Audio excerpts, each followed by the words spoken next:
There is discrimination in this world, and slavery and slaughter and starvation. Governments repress their people. Millions are trapped in poverty, while the nation grows rich and wealth is lavished on armaments everywhere. These are differing evils, but they are the common works of man. They reflect the imperfection of human justice, the inadequacy of human compassion, our lack of sensibility towards the suffering of our fellows. But we can perhaps remember, even if only for a time, that those who live with us are our brothers, that they share with us the same short moment of life, that they seek, as we do, nothing but the chance to live out their lives in purpose and happiness, winning what satisfaction and fulfillment they can. Surely this bond of common faith, this bond of common goal, can begin to teach us something. Surely we can learn, at least, to look at those around us as fellow men. And surely we can begin to work a little harder to bind up the wounds among us and to become in our own hearts brothers and countrymen once again. Some believe there is nothing one man or one woman can do against the enormous array of the world's ills. Yet many of the world's great movements of thought and action have flowed from the work of a single man. A young monk began the Protestant Reformation.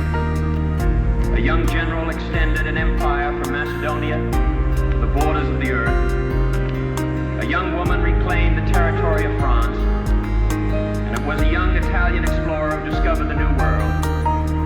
And the 32-year-old Thomas Jefferson who proclaimed that all men are created equal.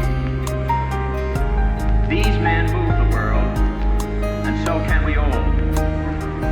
Few will have the greatness to bend history itself, but each of us can work to change a small portion of events.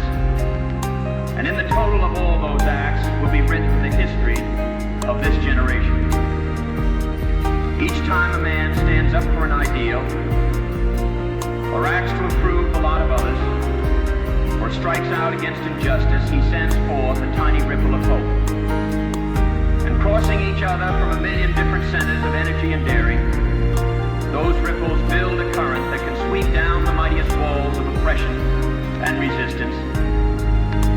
Few are willing to brave the disapproval of their fellows, the censure of their colleagues, the wrath of their society. Moral courage is a rarer commodity than bravery in battle or great intelligence.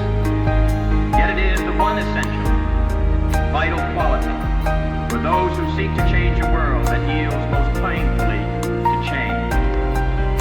And I believe that in this generation, those with the courage to enter the moral conflict will find themselves with companions in every corner of the globe. Our future may lie beyond our vision, but it is not completely beyond our control. My brother need not be idealized or enlarged in death beyond what he was in life. To be remembered simply as a good and decent man who saw wrong and tried to right it, saw suffering and tried to heal it, saw war and tried to stop it. Those of us who loved him and who take him to his rest today, pray that what he was to us, what he wished for others, will someday come to pass for all the world. As he said many times, in many parts of this nation, to those he touched and who sought to touch him, some men see things as they are and say, why?